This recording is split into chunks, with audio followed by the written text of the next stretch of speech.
Dear ladies and gentlemen, it's the 70th day of the Russian invasion and the 9th year of the Russian war in Ukraine. I'm Andriy Shevchenko, and on behalf of Ukraine Media Center team, I'm welcoming all the journalists who keep telling the world about our fight for freedom. Today we have with us the head of Mykolaiv Regional Military Administration, Vitaliy Kim. Vitaliy, welcome. So what are the hotspots with you now? Well, the hotspot is, of course, at the contact line in between Mykolaiv and Kherson region because the hostilities are going on there round the clock, not like in the east of our country, but also very intensely. Please help us understand the wider picture of what is happening. Are these further attempts to move from Kherson to Mykolaiv? Are these further attempts to conquer their regional center? Well, over 24 hours in Kherson Mykolaiv direction, the enemy has kept improving its positions, but there have been no active offensive attacks. But there were artillery fires, including at one of the city lines. So, are these further attempts to reinforce their positions, like more like defensive actions? They are trying to improve their defense line, which is already there. They are just trying to make it better by further fortification arrangement along their defense line. As far as the losses of the enemy are concerned, this is 47 soldiers, 15 vehicles, including 2 drones and RLS station. We've got some information that there are further artillery fires, and as far as I understand, there is also a threat of air attacks. Well, we have air alarm about 3 or 4 times a day, if not more. Many missiles are passing by the periphery, making a threat to other regions because the missiles launched from the Caspian Sea are flying above Earth into the central part of Ukraine.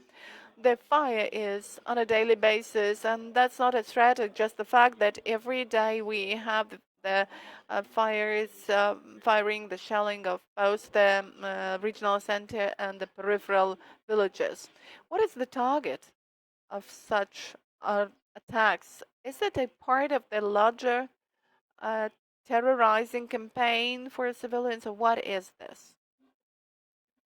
Well, I guess missiles are very expensive, and that's why they are taking some artillery fires and missile fires of large areas just to destroy the city. So these are regular shellings and regular missile attacks of the city. Let's speak about water.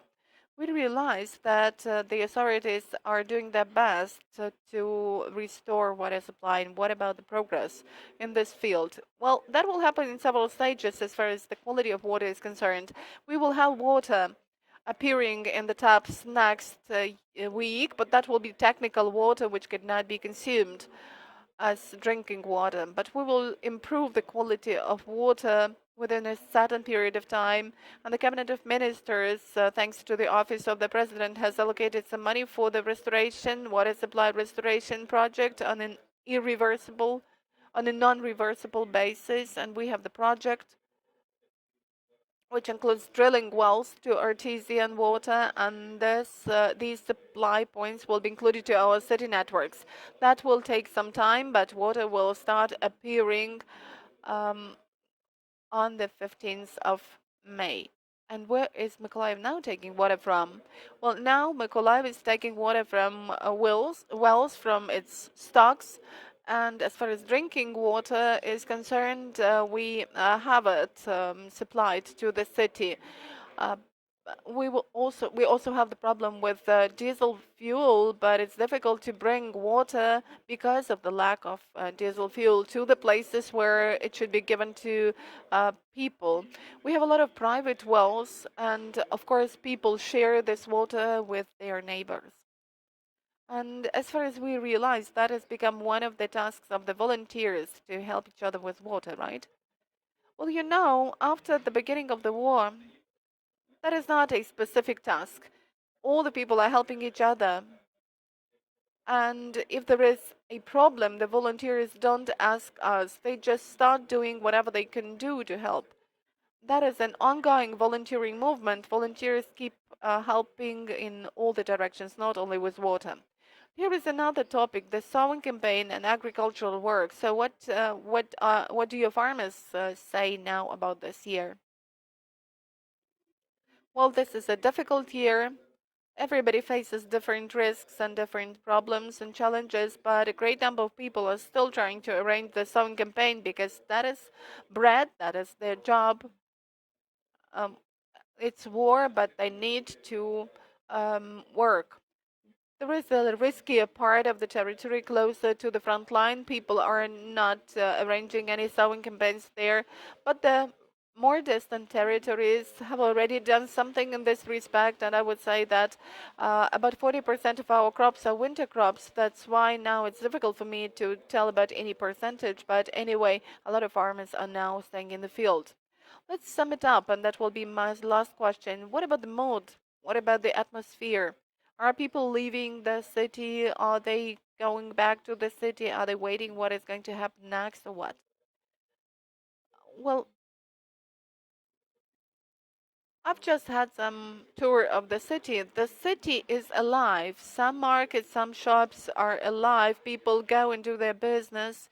Um, we may say that 40% of people as have left, but we can see it by the consumption of water, by the waste which we need to remove from the city. But a lot of people keep living at some cottages in fresh air. Um, Everybody feels rather calm. We just need the war to be over. People are both leaving and coming back. The city doesn't have any specific movements inside it. It's just a live, dynamic city. When you are asked in the city what is going to happen next, what is your answer? The answer is that everything is going to be Ukraine. Thank you. Greetings to Mykolaiv and Mykolaiv region. That has been Vitaliy Kim, head of Mykolaiv Regional Military Administration. Thank you.